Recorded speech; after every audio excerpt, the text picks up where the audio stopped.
Hello, everybody, and welcome to the PokeRAMBLE podcast. With the Gen 4 remakes now out, there was sin no way I was not going to talk about it. So I brought along a few of my pal kids to talk about the games. We have one Jordan Deeb What's up, everyone? from Shared Screens. We Hey, yo. have Mitch from PressYYZ. Your puns are always on point. Poison Point. And we've got Sam from Dualshockers. Afternoon, evening, morning, wherever you are.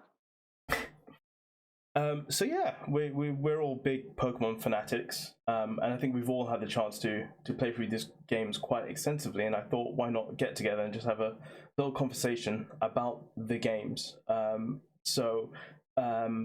Before we get right into it, I think what would be really good is to know like where everyone was with Gen 4 previously. So what were your experiences with Gen 4? And I'll start with you, Jordan.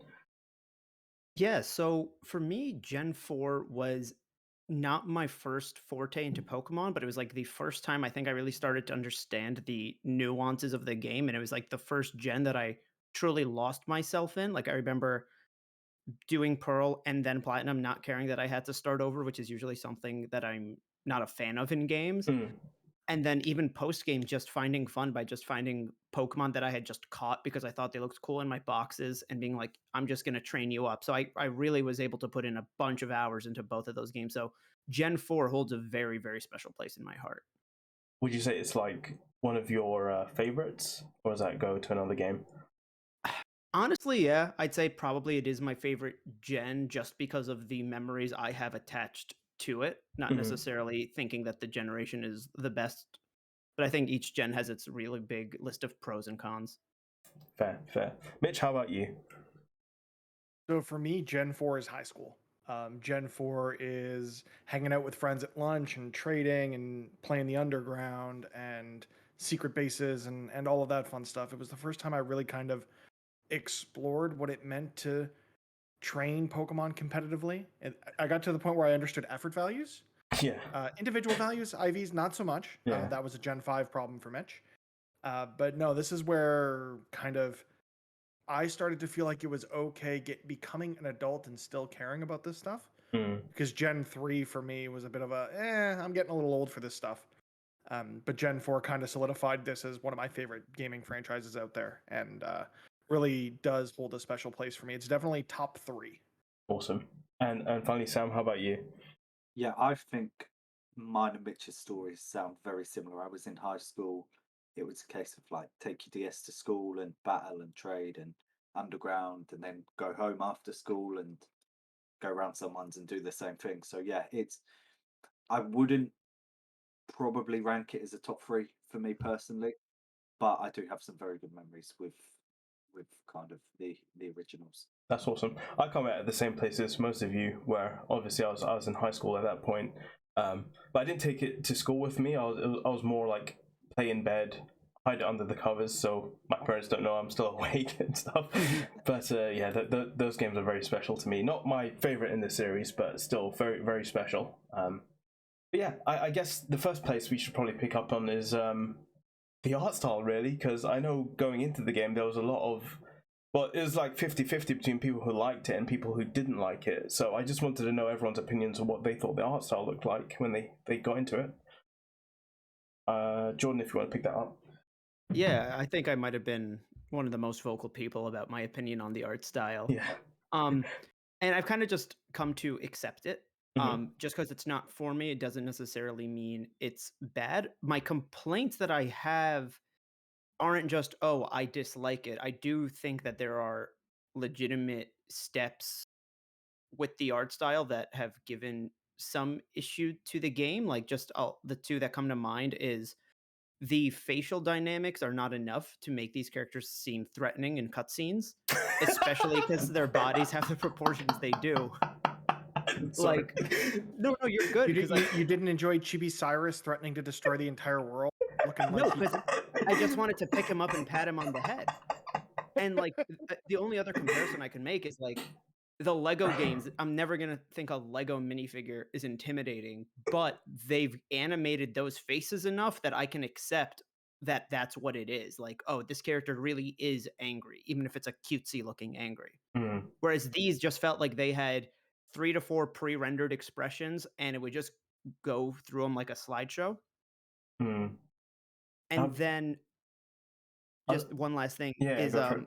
because the camera isn't 100% top down, but it's also not a behind the shoulder view. It's kind of like this weird angle, Hmm. but they don't let you move the camera. So there are certain areas in the game where you have to go behind something and you can't see shit. The biggest example I have is like the resort between Pistoria and Sunnyshore. Mhm. There is a series of rock climbs you have to do to get this one TM on the side of a building. And I literally just had to go behind a building, not be able to see my character, and just press A randomly, hoping I'd trigger the question to use rock climb. Hmm. I had a very similar instance of that heading towards Victory Road, actually, where you're navigating the seas, and there's an area where there's maybe in the original game, I'd have to go and look at the map, but there might have been like a 1 or 2 square window for you to sneak through some rocks and continue on. And I think I surfed up and down this one part of the route for a good 10, 15 minutes before realizing, oh yeah, I just got to sneak past this thing right here because it's not I really like the art style, but it's some instances, to your point, Jordan, there are points where it kind of takes away from the gameplay, which was unfortunate, but Yeah, especially because it's still using the grid system, even though your character doesn't necessarily walk in a perfect grid system. yeah. What I like is, like, you know how we can move like in all sorts of places now, not having to be restricted by their diagonal pad. I like how characters still like will walk, stop, turn around, walk, stop, turn again, and do that. Like they can't walk diagonally at all themselves, which is Yeah. kind of ridiculous, but there we are. I mean, I personally like the art style, and I really liked, you know, how like in some routes, like the grass would be shaking, the trees are swaying from side to side, and like the water looks great. Sometimes it looks a bit out of place because it doesn't match the rest of the aesthetic, but it still looks pretty nice. But I think like you were saying about the rock climbing and not being able to see your character, sometimes like it would be really annoying to navigate through trees because it looks like I can make it past this tree, but I can't. I have to go up and around the tree.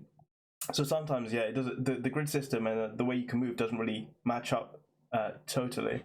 But Sam, what did you think? Yeah, I'm in a similar boat to Jordan. I think the chibi kind of characters don't do a massive amount for me. I'm fine with them. They're there. It is what it is. But it's only when you kind of go into battle with the trainers and they become their actual selves, you get to see the actual kind of image of them, and you're like, oh yeah, that's what they look like. Yeah. That's a lot better. Which is kind of what happens in the normal game, but they're just so massively different. Like you say, the chibi version is not scary, not threatening, and then you go into battle and you're like, oh yeah, cool, I get it now. So yeah, it's fine for me. I don't love it, I don't hate it. So basically, what I'm getting is like it's stomachable for most people. Well, I actually really liked it. I feel like the Pokemon Company went to Ilka and basically said, hey, did you see what they did with the Link's Awakening remake? Just try to do that, but almost to the same quality.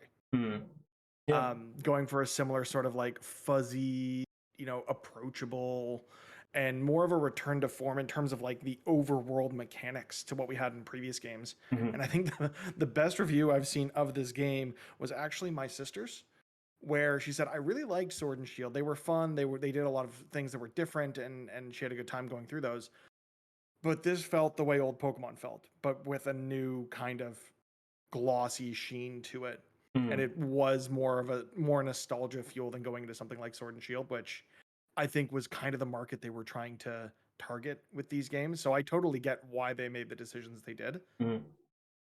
Yeah, I mean, I've been clamoring for a top-down Pokemon game for quite a long time, so to be able to get back to one has been like surprisingly refreshing for me, and I enjoyed every moment of playing through this game. I feel like we're going to get to a point where there's going to be 3 teams working on Pokemon. The Pokemon Company working through Legends Arceus right now, Ilka working on these sort of remakes, and we still don't know what the Let's Go team is working on, right? So I still think the Let's Go series was so successful that they'll likely continue that with getting Johto next, but we'll have to wait and see what Pokemon Company's got in store for us in the coming years. I guess moving away from the chibi style and talking about like the full 3D renders of the models as well when you get into battle with some of these trainers. I mean, what was that more pleasing to you guys, or was that also meh? it was preferred it. definitely. Oh, go ahead. Yeah, I preferred it. It it just gave them a bit more character and a bit more personality, and Mm.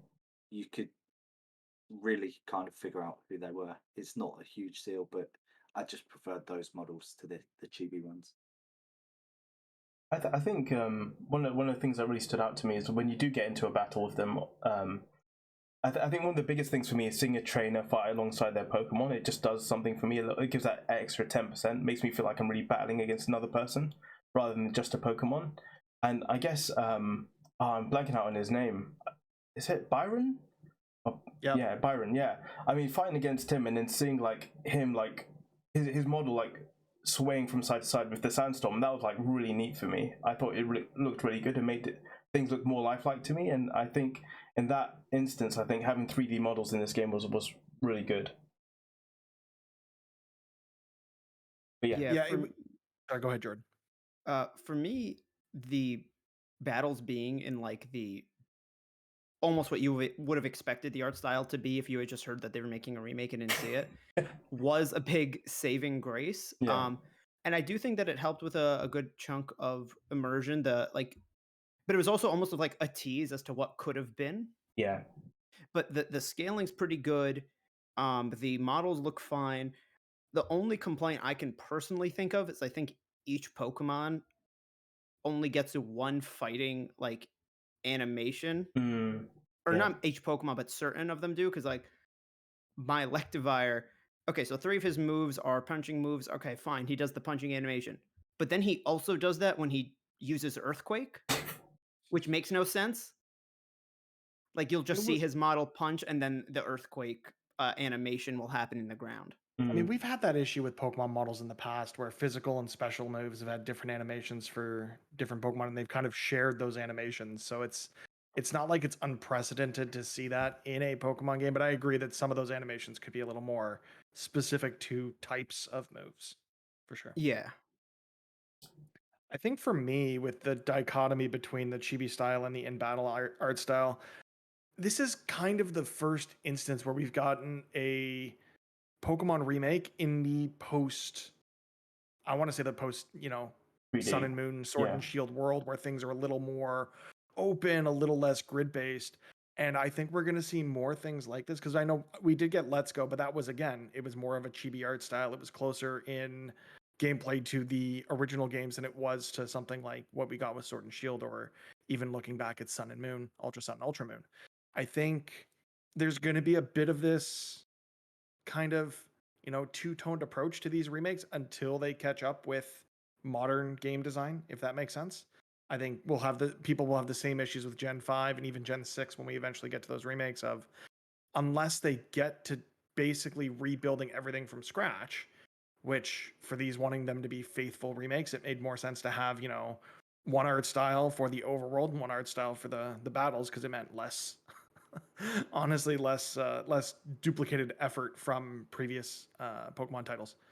I think it makes sense, and I don't think we would have gotten these games as quickly as we did, or as in this kind of time frame between Sword and Shield, Legends Arceus, and whatever's going to come after it, without them making the design decision to make this a faithful remake of those games and make it a 2D-ish overworld that sticks to the exact same designs that we had in Diamond and Pearl. And we've seen that with previous remakes for Gen 3 and Gen 2, where they've used what's made those generations the best they can be. So the Gen 2 remakes Gen 4 and the Gen 3 remakes as part of Gen 6. But they haven't really deviated from the style of those generations games the way that Brilliant Diamond and Shining Pearl have deviated from what we've seen from Sword and Shield. And I think that's just something people are going to either have to get used to or expect these remakes to take longer because they're having to remap these 2D maps for a 3D world. Yeah, I think they had the assets to be able to make it into a fully 3D world. Like you said, it might have taken them a bit more effort to be able to, translate the sort of 2D maps to 3D, but I think they've got the ample time and resources to be able to do it. And like you said, they've got multiple teams. They should be able to do something like that. But I guess that's a discussion for a bit later on. But it doesn't make too much sense to me that, we're calling it a faithful remake when it's really not all that faithful. I think the only thing that's faithful about these games are the story. Apart from that, there's nothing much faithful about it. Yeah, I'll move on and I'll come back to that a bit later. But let's talk about some of the things that you liked, and Sam, give me some of the things that you liked about these games. I think it's just it's a bit of a cop out, but I just like revisiting Pokemon games. It gives me that kick. It gives me that nostalgia. It's nice to go back and kind of revisit that story, play and find some of my old Pokemon and remember things that I'd forgotten about before, visit places that weren't necessarily fresh in my mind. So that's been one of my favorite kind of elements of it. I know it's not particularly a gameplay design or anything like that, but the nostalgia factor, just being able to revisit what I did enjoy so much in high school is a lot of fun. And I have spent probably far more time than I should have done in the underground area that I just get addicted to, and I just run around like a madman. Just smashing up walls left, right, and centre like a yobo. Yeah. I mean, it definitely is like a nostalgia button when you load up these games, where you transport it back to a time. Definitely, like I love Sword and Shield for a lot of things, but I think one of the biggest things about Sword and Shield is the lack of a story, or how you're just shunted to one side and the story happens regardless of what you're doing. I think being back in the game where you're primarily involved with what's happening in that world and the plot of that world has been so good. Jordan, what do you think? I mean, I could say good things about this game for as long as I could say bad things about it. Like any issues I have with it, like I'm having so much fun with it, and so many people at my job are playing with it that they'll just come up to me and be like, "Which badge you get?" Or like, "Where are you at in the game?" Like we don't even need to say, "Oh, did you get Pokemon?" Because we know most of us got it. Yeah. And we're all playing it in the break room. And I invited 2 coworkers the other day. It's like I'm having so much fun just experiencing these games, replaying them, kind of, and talking to people about it. So, and at the end of the day, it's Pokemon. Like I will love it and have fun with it. And I think that it has hit the nostalgia factor a little bit, which part of it, I guess, could be contributed to the art style. But there is also that part of me that's like, I want to see this place I love look the way like I could imagine it. But the gameplay elements are still very fun, very much there. You don't need to grind all that much until the Elite Four, because there's a huge level curve there. Oh, we'll get to that, I'm sure. Yeah. But no, like I really am having a lot of fun with these games, and basically any thing bad I say about them is just me being like wishing they were better because of a love for the franchise. How about you, Yeah, Mitch? I think for me, a lot of what Jordan said resonates with me. Is when I played these games, the biggest thing about them originally for me was the sense of community I got from playing it with friends in high school, and the trading and the underground and the battles and all of that. And I think that this is the kind of game that for me, it was good to get it when we did, where we're all still kind of, I mean, barring certain parts of the world, apprehensive about socializing, going out, still being concerned with, physical distancing, COVID-19 variants, all that jazz. Not to put a bit of a bummer on all of this, but Omicron sounds like a Digimon, doesn't it? Yeah, don't even get me on the Digimon versus Pokemon argument. We could be here all day. But I think for me, the way that this hit and the communities that I found within, Discord and Twitter and all of these different places, and getting to experience these games on a more global scale than when I did when I was a kid, was very, very cool for me. And then I think, echoing Sam, the underground, I think I finished the Elite Four with like 50 or 60 hours played in this game. And I want to bet about half of that was spent in the underground, because it was so fun to just go through there and dig stuff up. Yeah. Even though a lot of it isn't really useful until after you get the national decks, but I'm sure we'll talk about that too. And that how these were faithful remakes and didn't introduce much platinum to them, but that's a conversation for later. Really happy to see about the return of ball capsules and stickers and making the Pokemon feel more like my Pokemon by customizing the way that they came to battle. I thought was really fun to see come back. And then kind of on the other side of things, I wasn't very happy to see the PokeEtch return the way it did, because it's a real annoying thing to use in this game, because you don't have a dual screen. It's not always there like it was in the Gen 4 games. And why did we have to go back to single-use TMs? Oh, yeah. Why? Yeah. As someone who tries to, and even trying to help my sister get through I think it might have been Fantina's gym. She got wiped out and was like, "Oh, what do I do better?" I'm like, "Oh, well, we're gonna have to go to," or no, it wasn't Fantina. It was the fighting gym. It's like, well, we got to go to the Veilstone department store and buy a bunch of TMs and buy more than one of them because you need to have multiple decent coverage moves on these Pokemon you have. And I know she's still got Ice Beam on her Empoleon going into the Elite Four, so I know at least it helped. Yeah. But it would be great if those things weren't single use the way they were in other games. It doesn't make much sense, does it? Where you've got all Not these at all. quality of life changes, and suddenly like, haha, TMs are one use. Deal with it, suckers. Like, I felt like they put why? all the features or quality of life improvements they've made in a hat and like picked and choose which one got thrown into the quality of life bucket and which ones got thrown into the faithful remake button. Because it's like, yeah, things like, you know, switching gears in your bike and stuff, we're gonna make that all super easy. But also the Poke Edge sucks and single-use TMs are going into the faithful remake bucket. It didn't make a lot of sense to me. But we still don't need HMs. Oh, thank God. Yeah, especially in this region, like thank God. But you're right. It's weird what they chose to modernize and what they chose to not. The thing about HMs as well is like, I've not played a game where I've not played one of the older games where I've been able to actually make a 6-man team or 6 Pokemon team the way I've wanted to make it. You guys stuck to 6? Well, for the most-ish part. So I had 2 teams of 6, but I'm just saying in general, yeah, like. Yeah. Go on, Mitch. I was just going to say my biggest thing with these more modern games is having that flexibility of like, yeah, I had a team of like 12 or 13 I had up to a certain point and realized, oh, I'm way under leveled for the Elite Four and had to focus.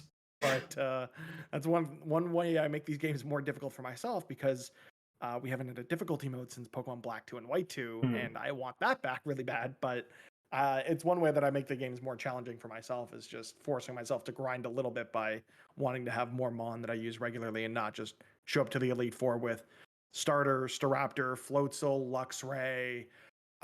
What other generic Pokemon did everyone have on their Gen 4 teams? Gastrodon, Roserade.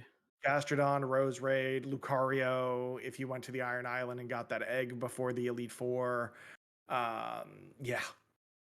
I'm not going to say anything about Lucario before I get banned on Twitter again. Yeah, probably a good call. Do you want to tell people the story? Yeah, sure. I'll go real quick. Is me and my friend from college were just joking about how we're not the biggest Lucario fans, and my default go-to like issue with Lucario is that they hyped him up to be a legendary, and he wasn't. Like he had his own movie. And then I tweeted at one point, I'm about to start the Lucario hate club. Look at this Persona looking ass bitch. Doesn't even look like a steel type ass bitch. And I got banned off Twitter for like a day. Because they said spikies. I got what? Lucario's got spikies. Yeah, I guess he's got spikies. So, either Jordan's way. going to say the Sonic the Hedgehog looking bitch. That too. Yeah, they said I was enforcing hate speech, and in my appeal I was like, it's a Pokemon, by the way. And they're like, nah, still. I mean, but I mean, Pokemon have feelings too. Like, come on. Yeah, except for they've removed fucking frustration and return. So, do they really have feelings anymore? You can't use those moves. The only Pokemon that have feelings are the ones that need friendship to evolve. Oh god. And guess what needs friendship to evolve? Don't hit me. Riolu. Oh. Come on. Got him. You literally just made your own point, Jordan. I guess. Fair enough. Oh shit. I think so yeah, we've talked about the Pokétch, and I don't know how else they could have implemented the Pokétch without putting it under like the sidebar. Like, how would you like implement the Pokétch or made it convenient to use if it wasn't like this? I mean, you could have done something similar to registering items where, you know, it's just a hit of the plus or the minus button, and there are different functionalities in there. You've got an 8-way analog stick, but we're only doing 4 options on it. Oh, yes, actually, that's a good so point. something like that, or just, you know, hit the plus button and tie different items or functions to the shoulder buttons and the face buttons to decide which one you're going to use. That something like that could have worked. I just felt like having to click, like they were so good about making it, you know, item registration so easy of, you know, get your Explorer kit registered, your bike, your Versus Seeker, and your Poke Radar and have a blast. And then I had to click through with the analog stick on this touchscreen looking thing when it was docked to try and get to the function to actually track what I was hunting with the Poke Radar. It's just, it feels like, 2 steps forward and 1 step back in a lot of features that they chose to implement the way they did in these games. That's fair. I mean, I I feel played like mostly handheld, so I didn't have too much of an issue like using the Poketch and stuff like that. Sorry, John. no, I was just gonna say, like for the majority of people, like the Poketch being the way it is, I feel like that's fine, and I just think that it would have been really cool if there was sort of a companion app for the people that have smartphones, which I know Oh, this day and age is almost everyone, but I don't want to say that's the only way you could have accessed it because there are people that aren't going to have that, especially kids.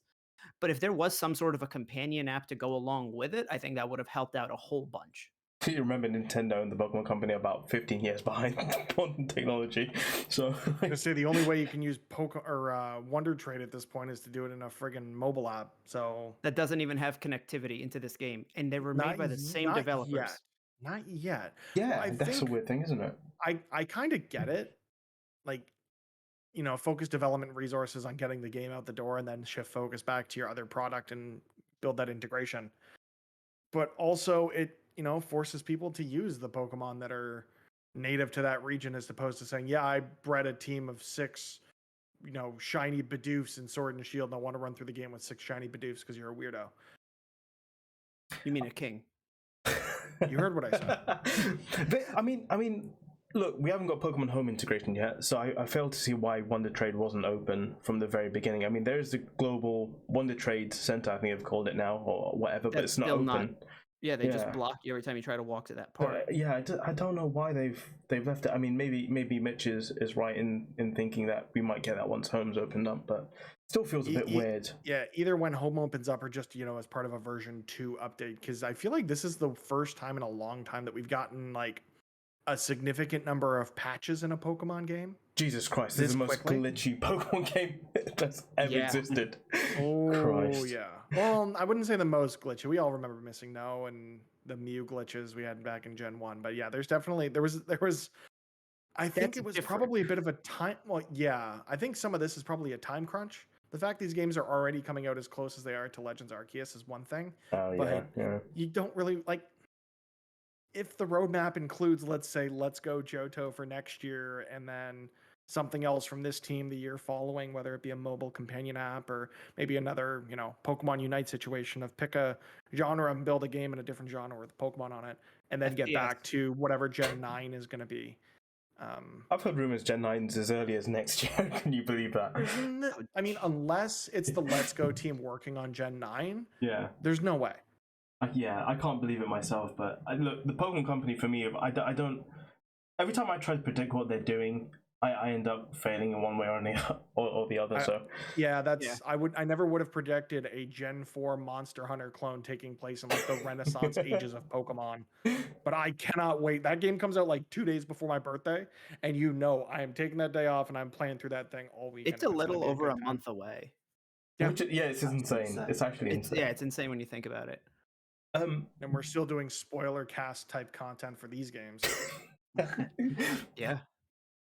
I love how we diverge so much away from this, but the Grand Underground. No, I love it. It's Pokemon, but the Grand Underground, like, I enjoyed it for the most part. I thought it was a great concept, but the fact that I was hoping that we would get so many different Pokemon, before Elite Four and stuff like that didn't turn out to be the case. I wish that would have changed, and I would have wished that it was more like procedurally generated rather than them being the same areas with different Pokemon each time you enter the room, if that makes sense. Yeah, and I thought it was based off the advertisements. Maybe I misunderstood, but I could have sworn they said some friends will have hideouts that you don't. So I thought there was going to be like certain rooms that everybody had, but then other rooms would be almost comparable to like the friend safari, where like, oh, I have the water one, but my friend has the grass one, and we're going to go into each other's underground and get stuff that I don't normally find. I guess there is an advantage to making it the same for every game, but I feel like there could have been a nice middle ground. Yeah. But I mean, it's a good concept, and maybe hopefully in like future games like Generation 9 or whatever, it doesn't have to be like, what it's like in this game, but they can have something similar to it, or like another wild area or whatever. I think they could have taken it to another level, and they just haven't. I mean, the statues as well, I didn't find that it made too much of a difference in terms of the Pokemon that's born in these sort of different rooms as well. Looking into it, I don't think it does make much of a difference until you get to the post game. which Yeah, is fair. a little unfortunate. That, you know, this thing that I was grinding out for hours to try to get a Gibble at a reasonable point in this game still had me blocked from getting a Gibble basically until the point where I could even go in and just use strength to get it via the original method. Mm. And also, the stat, like, if you put a fire statue and an ice statue, you don't get the increase for both. The game chooses one over the other, so you're kind of just encouraged to load it up with whatever type you're looking for in that moment. Yeah, I think what it does is it goes just based on the number of statues you have the most of a specific type. So let's say you were to use an Abomasnow, which is ice and grass type, but then also load it up with like a Glaceon and Weavile statue. It would be ice type, not grass type, that is getting an increase through whatever rooms allow for an increase of those types, because the appearance of Pokemon is still tied to specific rooms in the underground, which is a bit of a drag of like, okay, my secret base is set up near Eterna City, and let's say I wanted to hunt for, you know, ice types, but then I'd have to basically go to the underground in Eterna City and then leave and then fly up to Snow Point and go into the underground there, because that's where I'm going to find rooms where those Pokemon have an increased odd of spawning. It seemed a little disconnected and confusing for people that aren't going to go and do the research like my nerdy ass is going to do. It would have been weird if I went into a volcano room and Glalie was there. I mean, would it though? I've seen stranger things. These Pokemon ain't like Frosty the Snowman. They ain't melting at the first sign of spring. Like, I guess. And I also feel like the lack of like that now it's not even a secret base. It's just a trophy room. Like there's no couches, there's no TVs. Like it used to be like a actual base. Like you could put stuff in there. Now it's just here's my statues. Jordan wanted to bring trainers over for Poketch and chill. Listen, man. Just Cynthia. Oh man. Even Chibi Cynthia? Come on, dude. I wish. No. Alright, that's a you thing. Shit, no one clip that out. I meant full scale Cynthia. Oh god, I just realised. Oh, welcome to the last episode of the PokeRAMBLE podcast. Yeah. I'd like to retract any statements that were previously made upon reflection. My words are poorly chosen. Anyway, I think one of the things I really liked about these games, and I think it's done best in any other game that's come before it, is the battle backgrounds. Like, there's some routes where you're facing trains and then you can see, like, Mount Coronet in the distance, and I just think it was, like, one of the most beautiful things ever in a Pokemon game, and I really hope that that's something that sticks with in future Pokemon games, but, like, in different rooms as well, the battle backgrounds would be different and detailed. I just absolutely love the work they put behind these backgrounds. Yes, but also, did anyone else feel like they discovered a way to implement those water physics within like the first alpha of the game? And they're just like, we have to put this water effect literally everywhere. Yeah. It felt really inconsistent. Like there's some areas where I'm like, wow, the water looks good. And there's other times where I'm like, there's some moving blue JPEG over there. Yeah. It's more just like, why is this puddle shimmering in the same way as the ocean? Yeah. Oh, Pokemon logic, gotta love it. Yeah, I mean, it's one of those. I mean, it's I think they've assisted development on like various games, but I think this was their first actual game that they've made. Yeah. So I guess there's going to be like some missteps along the way with that, I guess. But for the most part, I think, you know, with the background, I think they did good. But like you said, yeah, the water can be inconsistent, and like I said earlier, the aesthetic of it looks very different to the rest of the Pokemon world for whatever reason. So yeah. So I had something that I said on my own podcast that I'll share the idea here, where I'm not sure how much of the weird issues or choices were made by Ilka versus maybe Masuda couldn't see past his own vision type of thing. And the reason I say that is because Ilka Games was responsible for porting over Dragon Quest 11 S Echoes of an Elusive Age Definitive Edition, the world's longest video game title. But in that game, they let you switch between the new graphics and like the original NES graphics, like on the fly. And the newer graphics look very good. I played the demo for that game and it looks great. So I do think that some of the choices that were made were leadership decisions, being like, you have to design it this way. Oh, you're absolutely spot on there. Whilst Ilka were developing it, Game Freak was still overseeing it. So he was involved with these games as well. So yeah. No, I remember they said that in the announcement, that he was still like helping kind of lead and direct them, but not as a director, but I think more as No. like an overseer. But I just think that he wasn't able to see past the own vision he made when he made Gen 4 way back when. Mm-hmm. Well, I think the other thing too is this is the first time that the Pokemon company's, leadership has had to work with an outside studio on a core Pokemon title. Like we've had spin-off games in the past which, have been mixed in terms of the reception, to put it generously, and some have been really appreciated, some less so. But this is the first time they've worked on a core Pokemon RPG title with an external party. And I think part of it is, like we said, it's just the growing pains of that, of having to, like, as someone who works in software development, the idea of working with outside vendors to get anything done can always feel like pulling teeth, and trying to, get everyone on the same page, line up deliverables, line up test builds, all of this sort of thing can be really challenging when one team isn't kind of left to make their own creative choices when it comes to a title.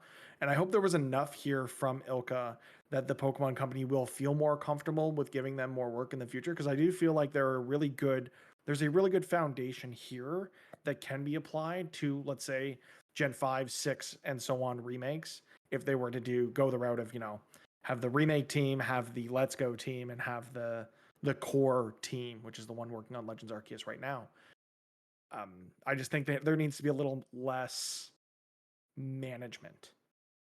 And I've seen, at least in my experience in the past, that, over managing a project involving multiple external teams can be very challenging to get the right product out the door. Mm. And I hope that this is just a lesson learned by anyone involved, that, this team is capable, they can deliver. So let them pitch you what they think and put that out, as opposed to having to get everything approved by the powers that be. This was going to be a question I was going to ask later, but I might as well ask it now that we're on this subject.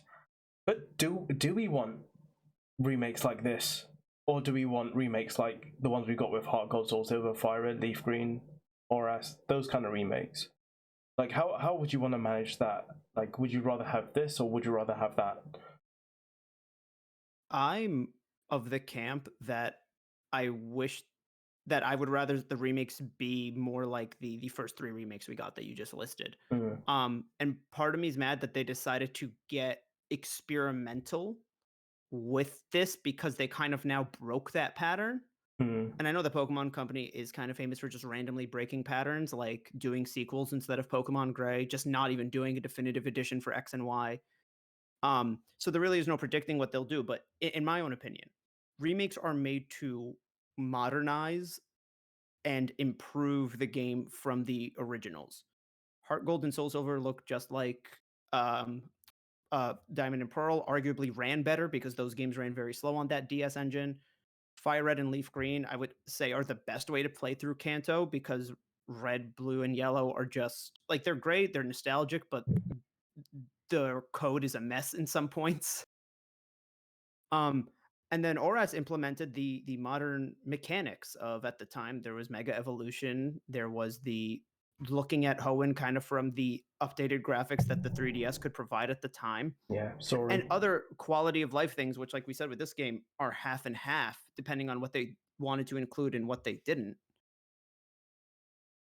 Yeah, I'm open. So I have so much nostalgia for the originals and the original remakes that I would be happy if they went down that route. But there's bound to be a point where they stumble upon the kind of successful remake formula, and the only way they're going to do that is kind of a bit of trial and error. So I think this presents some really good building blocks if they do decide to go down that route. So I'm happy either way, as long as the remakes keep rolling. I mean, Yeah. sorry, Mitch, go for it. I was just gonna say Gen 5. I am an unabashed Gen 5 super fan. Gen 5 is my favorite generation. I know there are a lot of people that didn't like it, but for me, that was one that was very, very important to me. And I would be happy to see ILCA take the reins on that remake and put it out and learn what they can from this, and from the community feedback, and from take, like, the Pokemon Company, take the constructive criticism that we've given this game, and understand that, look, the reason that previous remakes have been so successful is that the teams have been free to kind of do with that original formula what they felt was the best fit, given the hardware, the engines they're working on right now, and everything else around that. And I think there was a bit of hesitancy with these Gen 4 remakes of trying to stay as faithful as they could to the original and doing some modernization, but maybe it's running short on time or deadlines or, you know, conflicts in opinion or whatever the case might be that held up some of the other modernizations we would have liked to have seen. That being said, I think this formula of, you know, sort of 2D, sort of 3D is what we're gonna kind of have to get used to when it comes to the remakes at this point. I don't see them taking the development effort of porting a 2D world into this 3D engine because they haven't really done that. Because even looking at something like Oras, it was still pseudo grid based and you know, over top, similar to the X and Y engine. I think there's going to be, you know, people who want a full blown 3D remake and others who will be happy with the faithful recreation of something they already remember fondly. And I hope they just take some of the criticisms around, you know, opening up late game content earlier, making it a little more accessible. That content that is, I think the Pokemon Company still has a lot of work to do when it comes to making their games more accessible. But and Mitch, I also imagine Castella's City in 3D, dude. Could you imagine? I could, but also like, just it's a tough tightrope to walk, just because you're looking at things from a modern perspective, whereas the developers are going to be looking at this of like, okay, what is the best way to put this out? So as long as they give me a difficulty mode in the remakes of Black and White when those inevitably come, and maybe give us the full story of Black and White and then Black 2 and White 2 in a single game, that would be great. But ultimately, the people making these games know more about what makes a good game than I do, because I just play them and love them. And it doesn't really matter what the Pokemon Company puts out, because I'm an unabashed fanboy and will play all of it. And I'll have my criticisms, but I will still give them all the money and play all the games and have a big old stupid smile on my face the whole time through. This is what makes me so conflicted when talking about this game, because I love it, and at the same time I just wish there was another thing that I could have gotten where it's like a reimagining where there's more lore now. There's different laws, a different timeline. You know, things I've got nostalgia for that are slightly changed. You know, Cynthia coming up with a Mega Garchomp out of nowhere. I would have loved that. I would have loved stuff like that. But I totally understand where you're coming from. Hard enough. Yeah. We didn't need a Mega Evolution. Goddammit. Yeah, but yeah, I mean, you made the point. But should Pokemon be looking at, you know, games by convenience rather than, you know, what they can do with these games? Should they be thinking, oh, how convenient would it to make it in 3D, or how convenient would it to have like a more similar art style to the older games? Like, should they be thinking along those lines, or should they be trying to innovate? Well, it's going to depend on who's developing, I think. Yeah. For the internal stuff, I think innovating, making the steps forward, it makes the most sense. Yeah. But when you're trusting the largest entertainment IP to an external party, you want them to. You're going to hope that they'll stick to the formula. I guess that makes sense. Sorry, John. So the games, I would say the game these graphics have been compared to the most is Link's Awakening, which I see the comparison. I actually played Link's Awakening right before I played these games. And like, I think having a discrepancy this big in the graphics between the Pokemon games might potentially hurt it. Because so Link's Awakening is one game. It is a single game. Every Zelda game kind of looks different from each other. Whereas Pokemon right now, if the other thing is we forget is at the end of the day, this is a franchise made for younger audiences. So if a kid wants to play Pokemon and then they see Sword and Shield and then they see Brilliant Diamond, Shining Pearl, they might not necessarily think they might go for the one that looks more like the other video games they're playing. And I think that art style becomes a lot more nuanced when you become an adult. And you can see the positives and negatives to different types of art styles and why things might be pixelated because people just like that art. But I think kids just go for like what looks the fanciest. And I know that might be a dumb argument to be like, think about the kids, but I also do want other people to experience the same games. Yeah. I get it. But maybe we'll get a platinum with Game Freak. Who knows? Well, And we'll hope so. see. I wish they just added some platinum elements into this. Yeah. Hey, you could catch Houndoom early. That's That's a feature. Yes, you can catch Houndoom, but not Houndour for whatever reason. You can breed. Breeding exists. Come on. No, I know, but it's a weird choice. I totally agree. Yeah, there's a lot more quality of life that they could have introduced here, and I'm sure that part of it was deadlines, part of it was requirements from the powers that be that got us the product we did. And I'm hopeful that now that this is out the door with, there's positive reception. There's, obviously some constructive feedback that we've all voiced very loudly, some of which got us banned from Twitter, but we won't talk about that.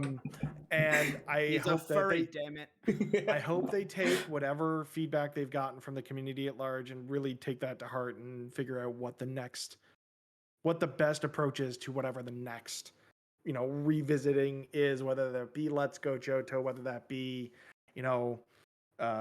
Onyx Black and Pearl. I don't know what they'd call these remakes. We'll find out eventually when they happen in 15 years after people have been clamoring for them for 8, even though I'm the guy here saying we need Gen 5 because I love Gen 5. I feel like there aren't enough people just see because Jordan everyone was rocking so on hung his up chair on Gen 4. thinking about Lucario. I'm just sorry, I'm thinking about the future now. Future Jordan still hating Lucario. I will. This is It'll the be on his meme, like they tombstone. hated him because Jesus spoke the truth, and I'm speaking the truth here. Sorry, Mitch. Yeah, no, I really like Gen 5, and actually I'm one of those people who when I first broached onto Gen 5, I wasn't the biggest fan, but then revisiting it, I'm like, why did I ever think this was nothing less than excellent games? Yeah, no, you're totally right.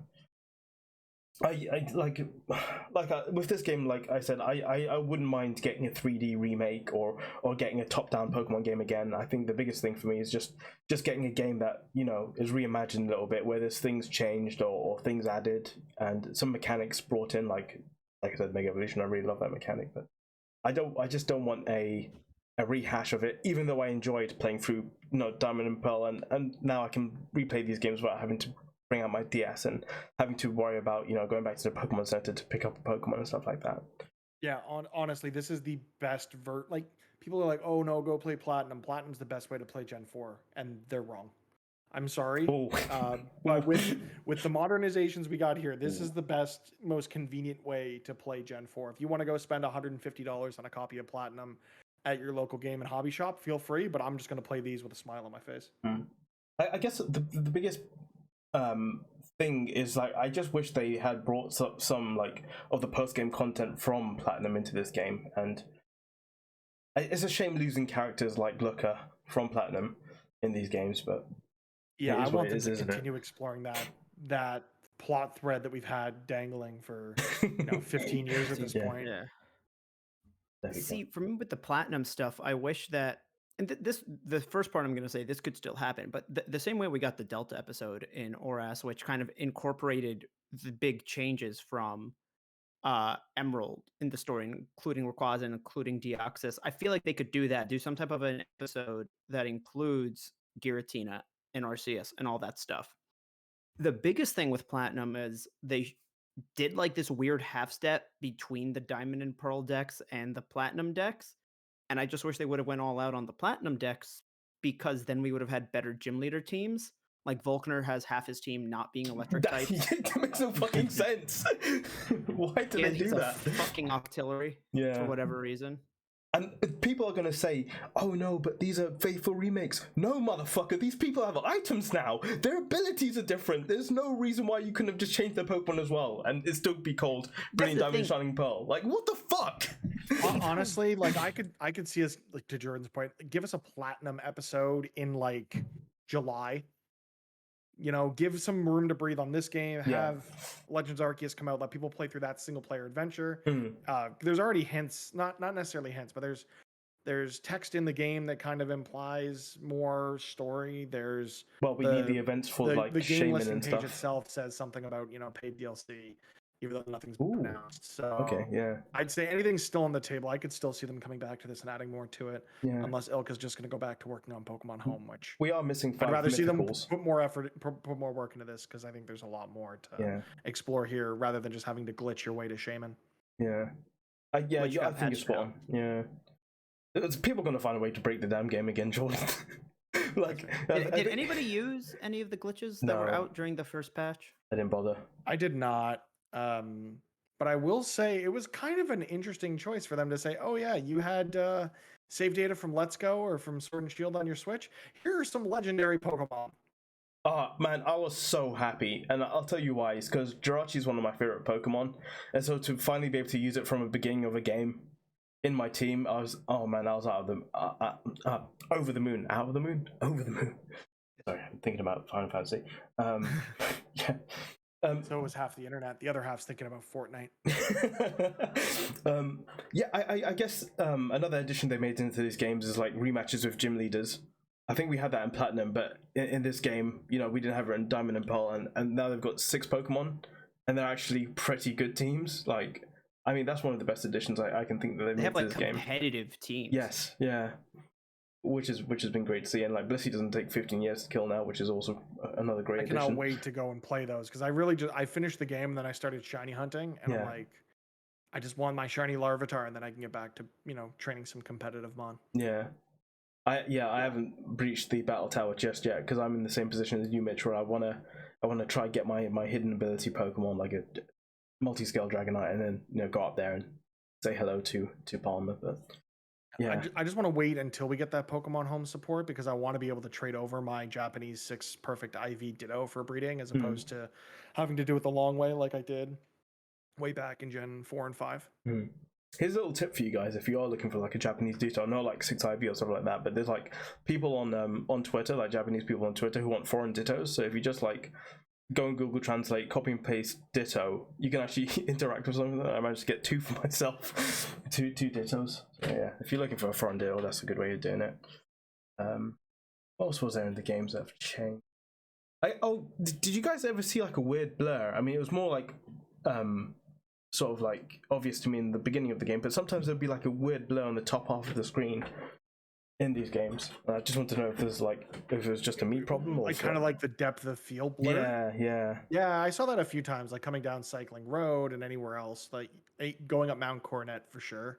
I noticed some of that in the distance, which I kind of like that effect. It felt more akin to something that we would have seen from that Link's Awakening remake.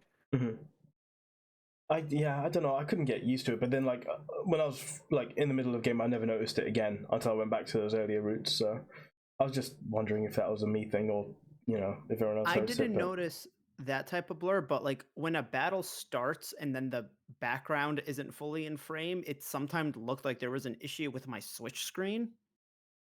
If that makes sense, like when you're in a cave and there's like the weird like passage. It would be blurred when it's just the trainer, but it's blurred in a way where I'm like, is there something wrong with my screen? I'll tell you, one of the funniest things is I thought my Switch had broken because I was in one of the defog areas and I went to the Grand Underground and then came back up. And when I came back up, the place was all like, defogged. Well, not defogged. It had fog everywhere. Fog had come back, So I was like, shit, what's happened to my Switch? And it took me ages to like figure out, oh, hang on a minute, just use defog. Just use defog. And I totally forgot defog was a thing in these games. So the first time I ended up in an area where I needed, I'm like, oh my god, what's happening? I can't see. What did I miss? And then, dug through the Poké, like, oh, I unlocked defog. Great, I guess I'll just use it because you don't have to worry about finding an actual Pokemon and putting it on the Pokemon. The weirdest little nitpicky thing that I have with this game, though, is for whatever reason, there is a split second between when you encounter a wild Pokemon and when the encounter actually starts. Yes. So when my character doesn't move for like a quarter of a second, I'm like, what's happening? I expect that instantaneous reaction and I don't get it. And I know that's the most nitpicky thing I could say about any game, but it threw me off enough that I noticed it on multiple occasions. You've gone through every single Pokemon game in your life and never encountered that issue. So when you encounter it for the first time, it's like, wait, what the fuck? It's odd. Yeah.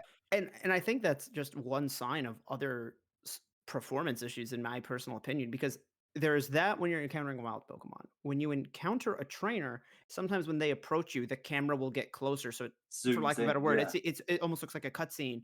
And then before the battle, the way that in a wild encounter it would pause, it goes back to the top-down view and then loads in the battle. The game also takes really long to just start up. Like if you close the game out fully, click it on the homepage of your Switch, 42 there's a good seconds. you said 22? 42, sorry.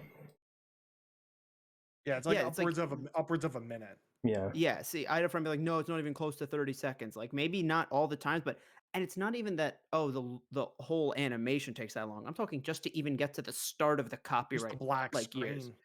Yeah. I noticed that. Were you playing on a launch Switch as well, or were you playing on No, I have an OLED now.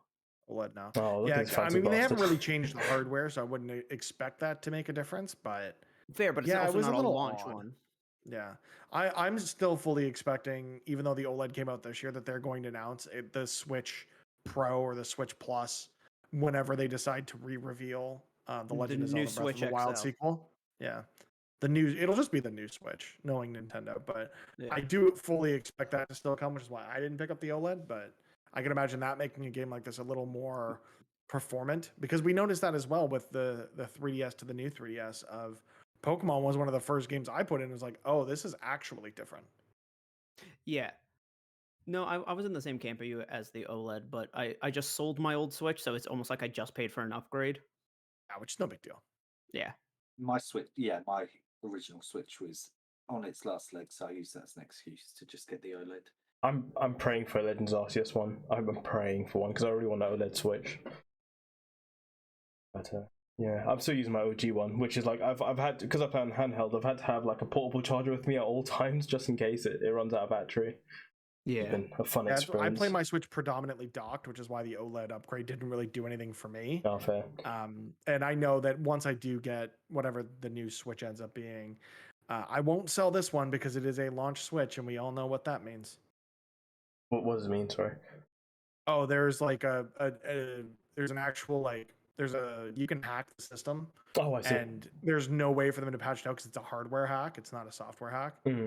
Okay. Yeah, I didn't know about that until I handed it to the guy who bought it off me, where he was like, "Yeah, the original ones are really easy to hack and stuff." That's the only reason I'm going to keep mine and not sell it after I get a new one. Oh, I'm glad 'Cause- I know this now. I originally wanted to buy a Switch Lite for purposes of hacking, and then I found out you can't do it on the Lite yet.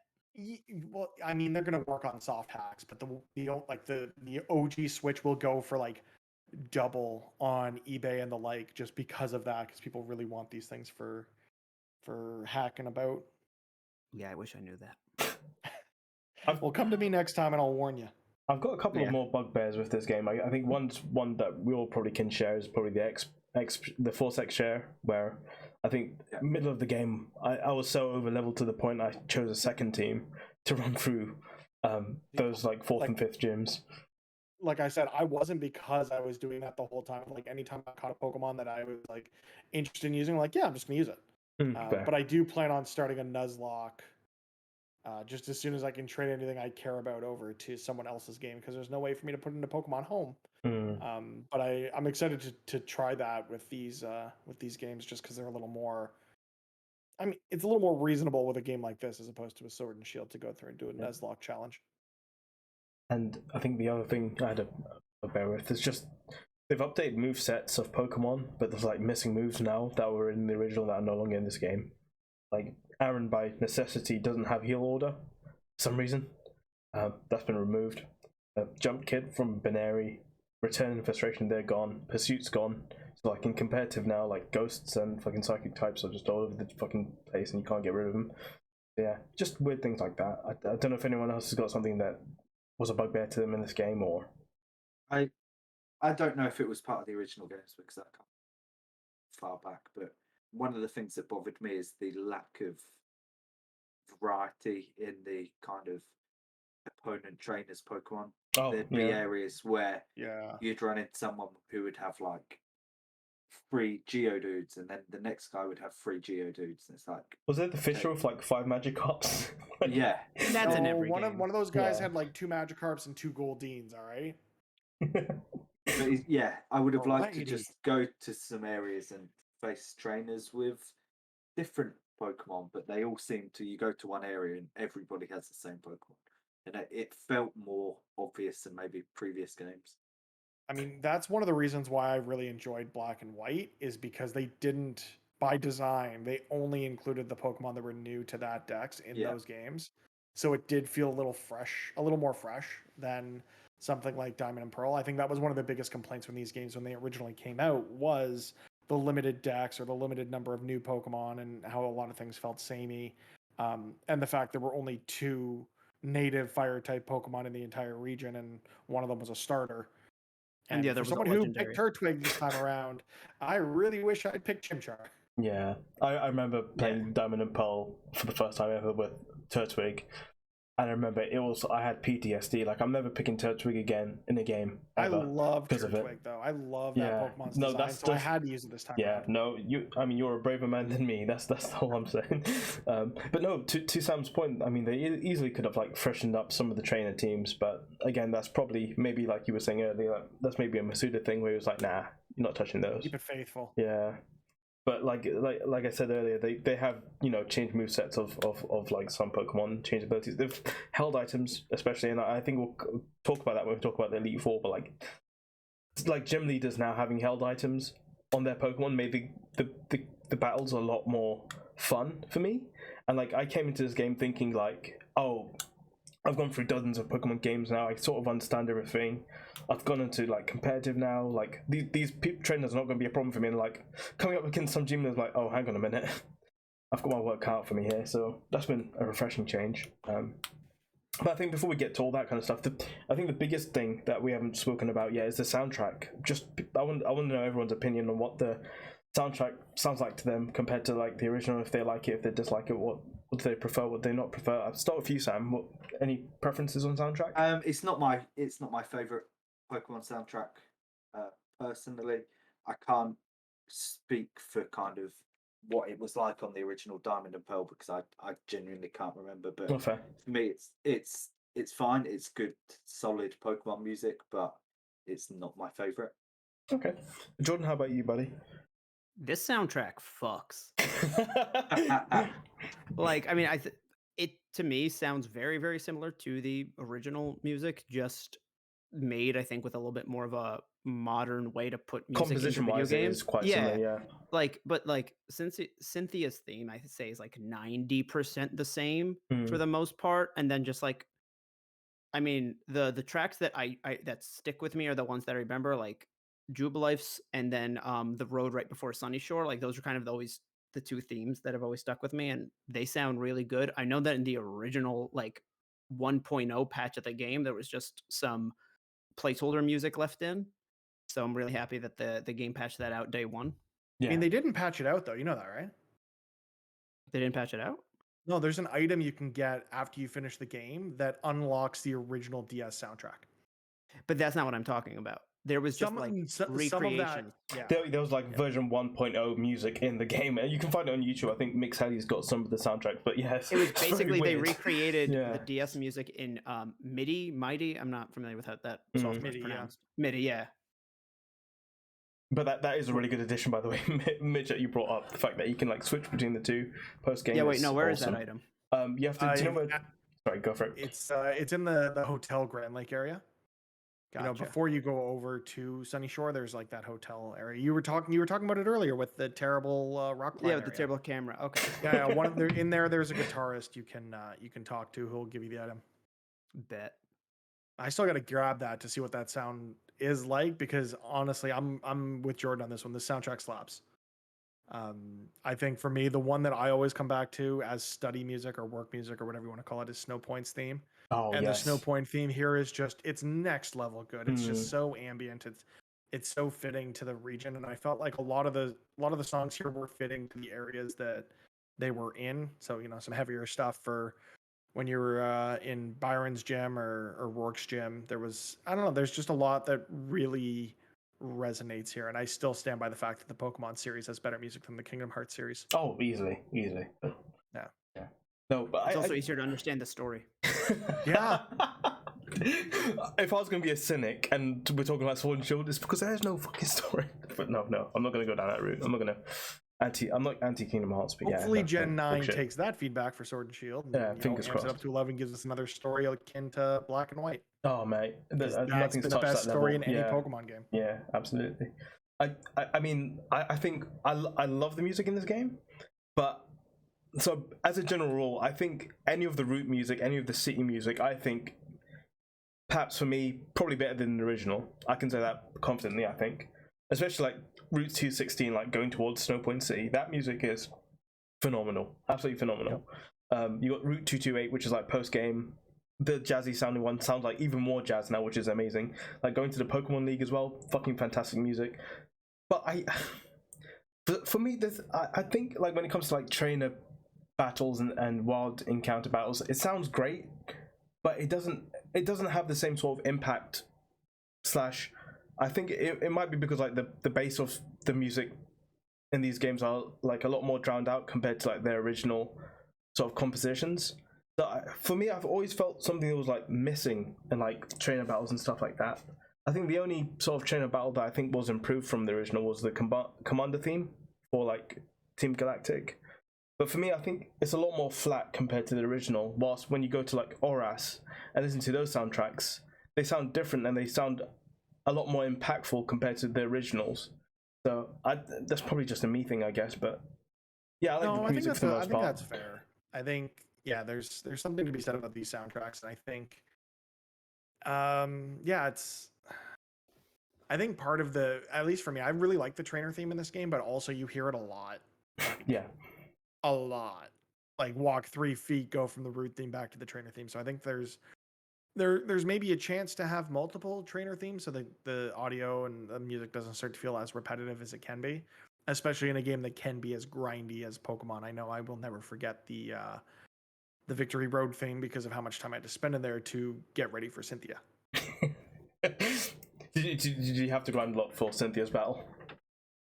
So let's just go into the Elite Four, guys. Let's talk about the Elite Four and like our teams. Yeah, let's and stuff talk like about that. these sons of bitches. Yeah, I mean, the first 4 were no problem, and that's actually where I ended up doing the majority of my grinding for Cynthia because Cynthia's no joke. At least with the team that I took. Go on, hit us with the team, dude. Tell us a story. The team. Oh god, I don't have my Switch with me, so I can't actually look up the screenshot. But it was Torterra, it was Gastrodon, it was Garchomp, so very ground heavy. It was Crobat. It was Crobat was like the MVP. Oh, Mr. Mime. Mr. Mime was clutch. And I don't remember the 6th mon because it was forgettable. Wasn't a Staraptor or something, was it? No. It may have been. No, it was Luxray. There we go. Need that Intimidate. That Intimidate came in clutch because the only way I was able to beat that Garchomp was Burn Hacks from Scald. Yeah. Intimidate from Luxray, and then I just lucked out with, I think it might have been Dragon Claw for my Garchomp. Oh, nice. So it was basically like 4 mons versus 1, basically. I needed all the hacks to get through that Garchomp. That's for damn sure. There. How about you, Jordan? What was your team? My team was, by the time I got to the Elite Four, Infernape, Togekiss, Roserade, Frostlass, Electivire, thanks to you, Kamal, and Gastrodon. And how's your Elite Four like journey? How did you find them? I had to go through it twice. First 3, fine. Psychic 1, I was like, oh, that was I made it, but like that was a close one. And keep in mind, I'm healing between each of these. Yeah. I get to Cynthia, and I'm like, all right, this is what it all comes down to. And funny enough, I don't remember struggling with her so much as a kid, but as a kid, I was probably just over leveled, and I went in with a Palkia, so yeah. Nice. And so the first battle with her was like going okay, and I got her down to her Garchomp, and I was like, it's the last one. And I think at this point, I had a majority of my team left, or all of my team left, because there's points in which I revived them and stuff. Doesn't matter if she gets off a Swords Dance. She didn't. I didn't even know she had that, and thank God. Oh God, yeah, that's the only reason I survived the 2nd time around. Yeah. So I had so my Electivire has Ice Punch, my Gastrodon had Ice Beam, and my Frostlass obviously had Ice moves. So I was like, okay, I have 3 ways to kill this thing. My Gastrodon was the only one that was able to get a hit in and did like a quarter damage. And so she ended up whooping my ass with just this Garchomp. And so what was your face when you saw the Yachi Berry activate? that was some fucking bullshit. It's not if you use Dragon type moves and Fairy type moves, because it's the only way I got through it. I purposefully didn't throw my Gastrodon at her the 2nd time around because I knew Ice Beam was going to do jack. But so then what I did was, at this point it was like past midnight for me, so I was like, I'll take care of this tomorrow. But very quickly, I've been checking the that lone house that's on 221 before Romanus Park, because that guy gets you an expert belt, and I like to run my Electivire with an expert belt. But so the first day he'll give you a black belt if you could show him a Pokemon of the level he's thinking of. I had done that already. It was past midnight. I was like, let's see what Pokemon he wants today, or what level he wants today. He wanted level 69. Nice. And my Electivire was the highest one. He was like at 64. And I was like, okay, we're grinding you up so I could get this belt. And in the process, because of the shared experience, everyone kind of leveled up a little bit. I went in with a tiny bit of a different strategy and was able to beat her on my second try. Nice. Yeah. How about you, Sam? So I've not beaten them yet. I'm now in Victory Road. Oh, you poor bastard. So yeah, I've got it all. You're gonna take all this advice and actually go in and win the first time around. I've seen it honey, all you on got a Twitter. big storm coming. Not if you're appropriately leveled, because hearing that Jordan got there in like the mid 60s, I'm like, I got there and my highest mom was like 54. Yeah, I'm mid to late 50s, I think, at the moment. By the time I could actually beat her, my highest was 70, and everybody else was in like the upper mid 60s. Damn. Yeah, I think by the end I was like mid 60s for everything. Yeah. I'm running Heracross, Gyarados, Torterra, Magnezone, Crobat, and one more that I can't remember. You're really going to like your Crobat by the end of it. I'm just telling you that now. My Crobat came in so clutch for the Elite Four. Yeah, it's been my MVP throughout the game thus far. So Sam purposely went to every honey tree to find that damn Heracross. I said to him, "Oh, I'll give you an egg. You can just hatch it. There you go." There's your Heracross. Was like, "Nah, I'll stick to the honey trees." I genuinely believe that's why I've not beaten the game yet. In fact, I know it's why I've not kind of beaten the Elite Four yet, because I spent so much time going from honey tree to honey tree just to catch my own Heracross. I can't wait till you have to start looking for a free pass, dude. You're gonna fucking hate your life. Just don't do it. Just don't do it. That's the easiest way, is just to not do it. Yeah, the easiest way is just wait for Pokemon Home. So my experience with Elite Four is, for the most part, it was a pleasant experience. And then I got to Flint, and that fucking Drifloon, I managed to take it out. Thank God. That was tough the first time around. Oh my god, yeah. I burned through so many friggin' hyper potions and revives on that one. Oh, he baton passed into his fucking Infernape. I managed to take out the Infernape. And he baton passed after what? 2 or 3 minimizes. Yeah, and like I got super lucky, but then he brought his Drifloon again, and I was like, oh for fuck's! And it took me a while. He's just gonna do it again. Down, yeah. But thank God I managed to beat it. I got to the point where it was struggling against me as his last mon. It was brutal. Yeah, that was a brutal fight for me. But then when I got to Cynthia, like. So my team for my playthrough was Infernape, Gastrodon, Gligar, Alakazam, Jirachi, and Luxray, and like she led out with, I think it was her Gastrodon, managed to kill that quite easily. That wasn't a problem. And then Roserade came in, Psyshock to the face, you're dead. And then her fucking Spiritomb came out, and this motherfucker gave me so much trouble, especially because like I only had like one fairy move on my team. And that did fuck all to it, because I reset for my Jirachi to be a Jolly Nature, not knowing that Ironhead wasn't in the fucking game for it. Like, so yeah, I struggled so much against Spiritomb. Eventually, I managed to get my Gastrodon out. I had Quick Claw and managed to kill the fucking Spiritomb. And then she sent out Milotic, and guys, the only reason why I managed to beat her first time round is because the fucking Gastrodon that I got and evolved had fucking Storm Drain. And so, you lucky bastard. Yeah, I know. I couldn't believe my luck.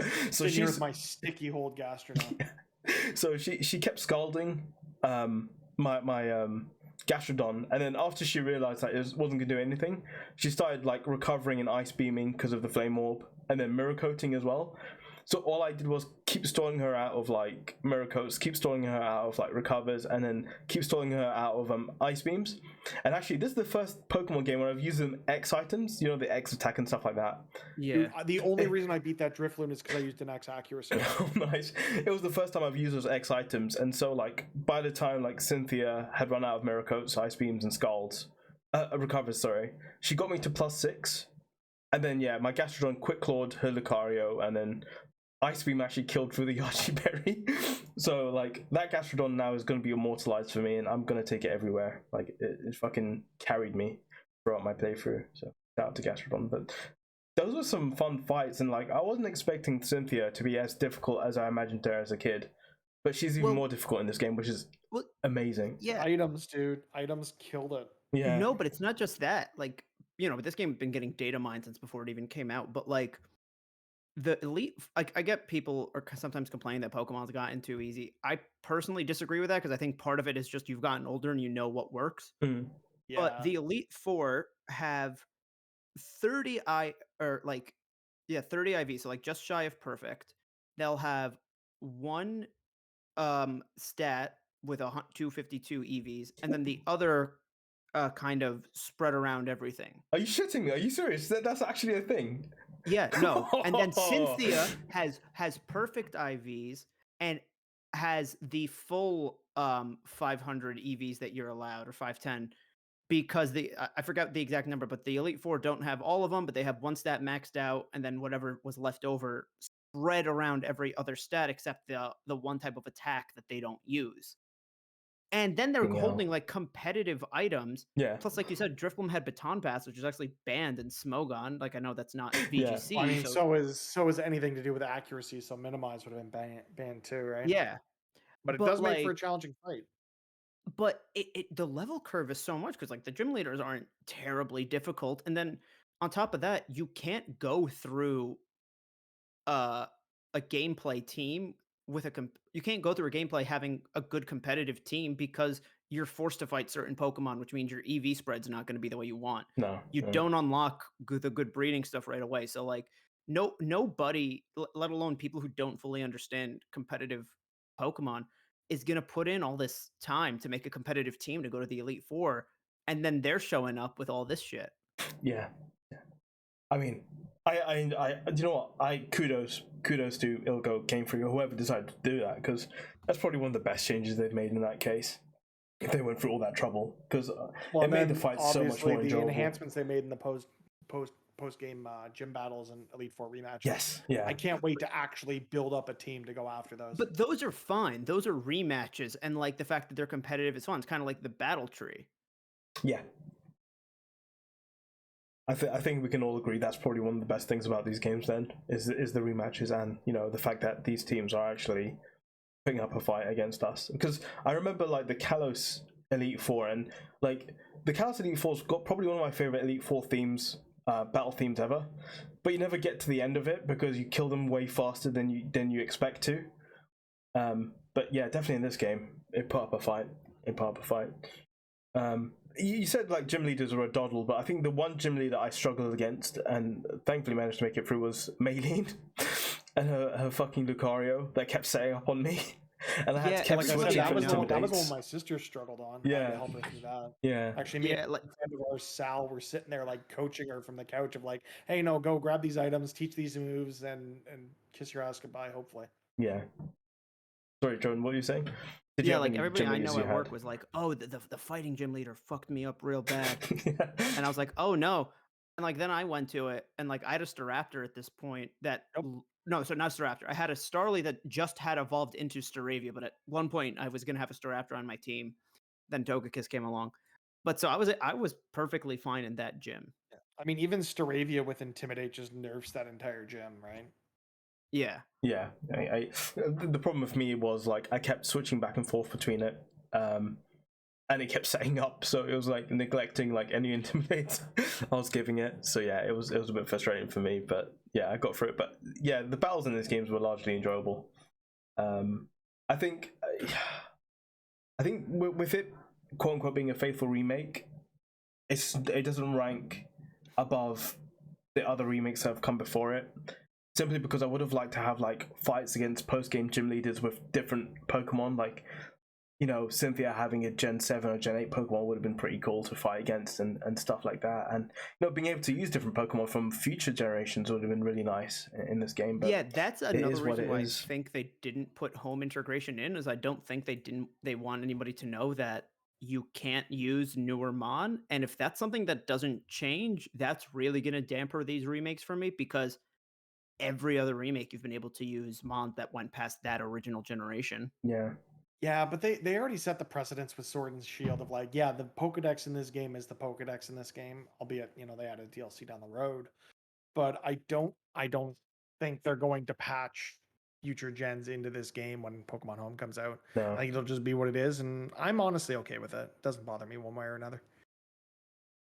It's not game breaking, but at the same I love Pokemon. I love getting these new experiences. I love getting different sorts of experiences to what I'm used to, and it's just a shame with this game I'm probably not going to get that. But at the same time, I enjoy it, and it's this conundrum that's never going to end with me, where I love these games and at the same time I wish there were more, and that's just me a problem, I guess. But yeah, I mean, is there anything you guys wanted to bring up that I haven't brought up already? In terms of the games, there's some issue with following Pokemon. Oh fucking hell! Yeah. Don't give my boy Golem any shit. He had a great time rolling around behind me. All right. So that's the thing: is Golem is animated in a really cool way, Yeah, and then he all the is. snake Pokemon are just kind of being drug around. Yeah, they are. Snack. And the scaling not being. The scaling could have been better. Like I didn't need Let's Go levels of scaling because I get that the games don't look the same, but Heart Gold and Soul Silver kind of did scaling, like roughly. Yeah, those were also they were 2D though, so I can give them a little more. There's a little bit more credit of a here. pass to give. But the following Pokemon here, one, just suck at keeping up with you. My Jirachi's like 5 routes behind me, dude. Yeah. And then the other thing is they have collision on. So if you're like in a corner and your Pokemon's behind you, you now hit the Pokemon and have to push them out of the way and it slows you down. When they could have just had you like phase through it and just have it come back behind you. That probably explains why my Togepi hasn't evolved yet. It just fucking hates me. Just crashing into I had it. I had a really fun time with I can't remember which route it was, but it had a whole bunch of like overhead like pathways that were like elevated based on where I was.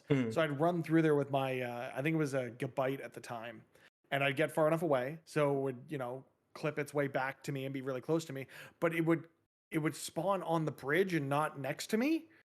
And it had no way of following me, so it was just stuck on the bridge as I was underneath it. I'm just like, okay, I guess it's just I'm gonna walk further away, and it's gonna respawn behind me again because it doesn't understand how collision works. I had the opposite happen where it respawned under the bridge I was on.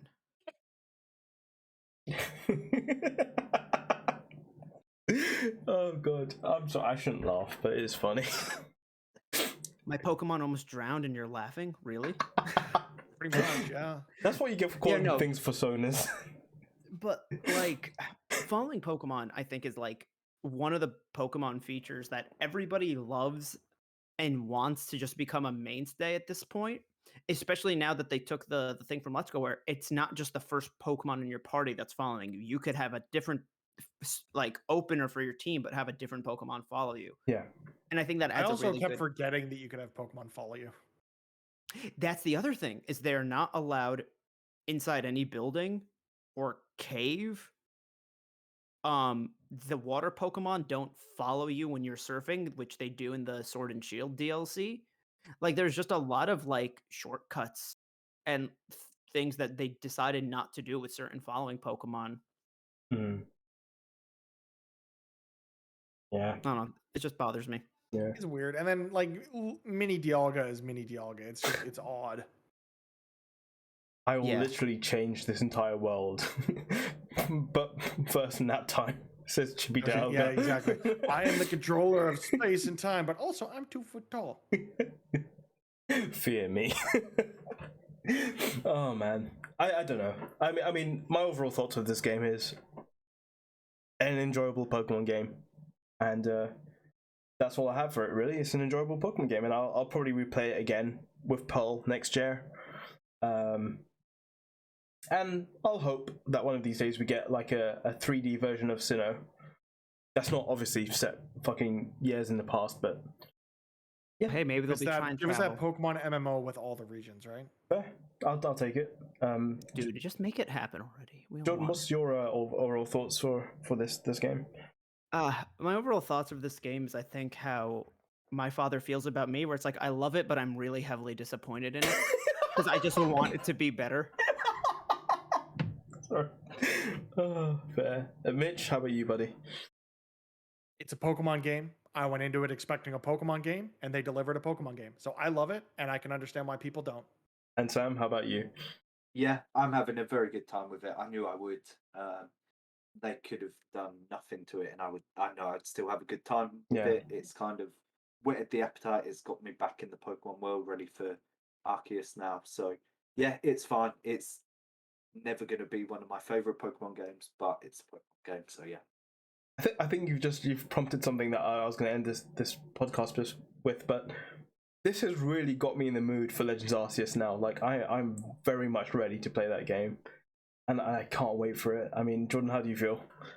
How's this game made you feel about the next game? Like I'm so excited for Legends Arceus. I think that it's one step closer to that Pokemon game everybody imagines.